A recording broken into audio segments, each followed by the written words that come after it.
numbers are truly important for you staying alive.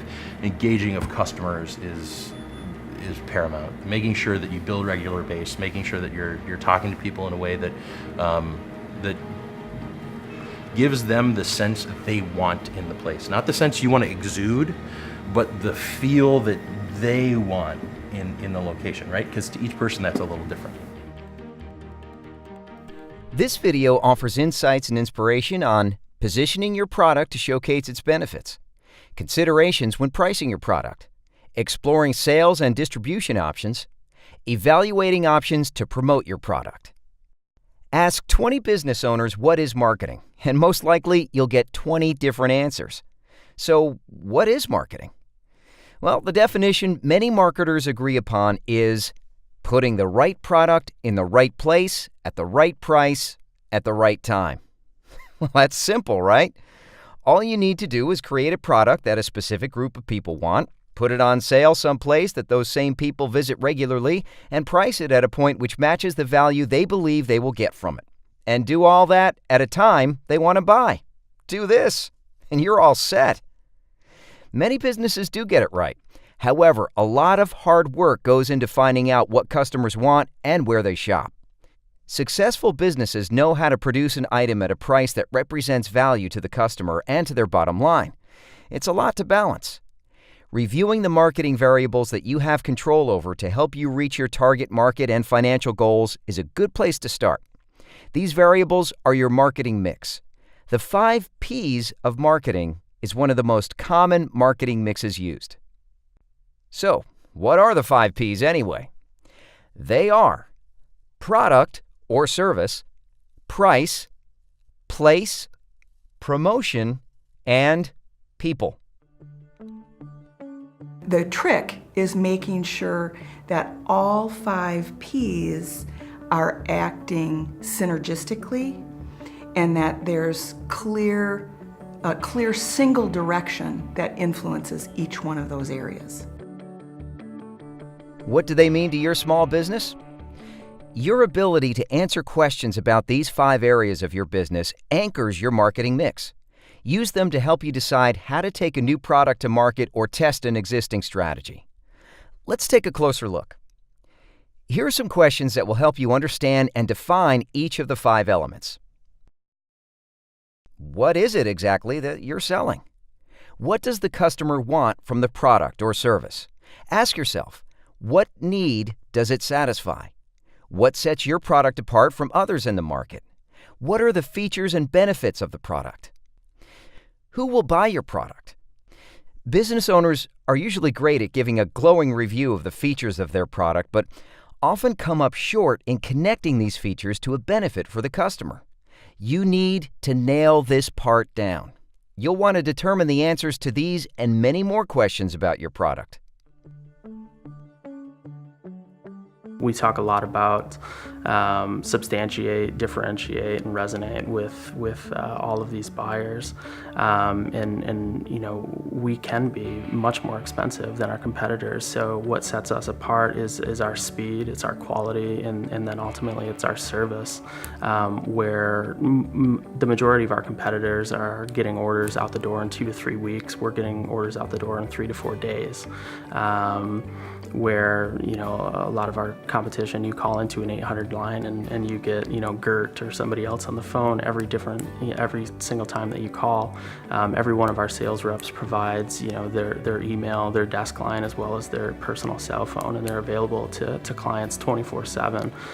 If they're at an event and having any difficulties with their setups, they're absolutely encouraged to call our reps, and we'll take care of whatever issues they may have. Price. What should you consider when pricing your product? Look at everything that will affect the price of your product. How much is it costing you? What are expected material costs? What about overhead? Don't forget your advertising and marketing expenses as part of overhead. What will your distribution costs be? Are you taking a realistic look at labor costs, including your time?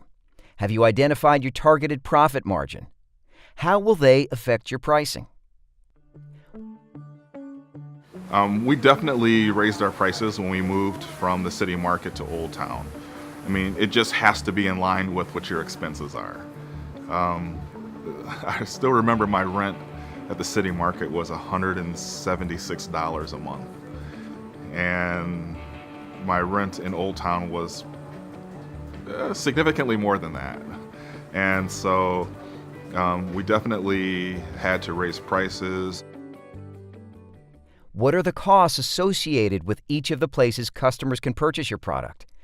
Will you be selling directly to consumers through retailers? Will you need a distributor to help you reach your retail accounts? How much will that add to your cost? How will it affect your pricing? Do you want to sell online?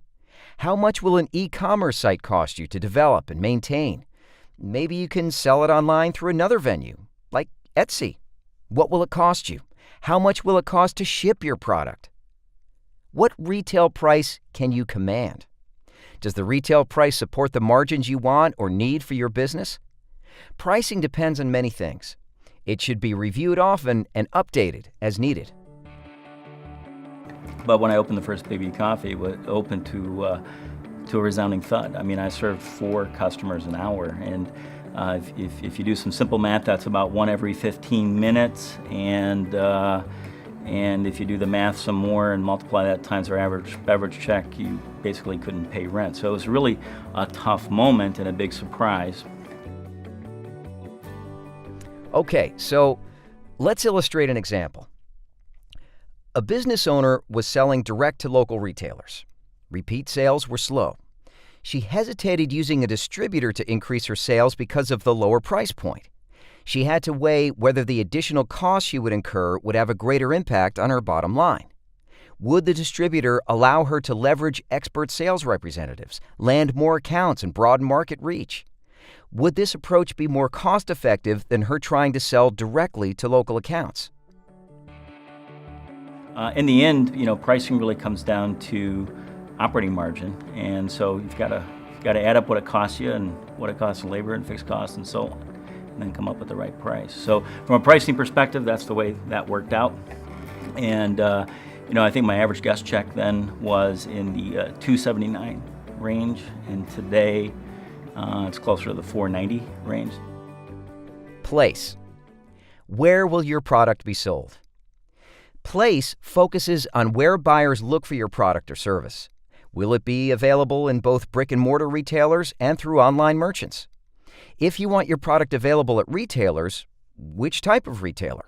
Specialty shops or grocery stores, or both? Will it be available online through your own website or another site? Is the product right for the placement that you selected?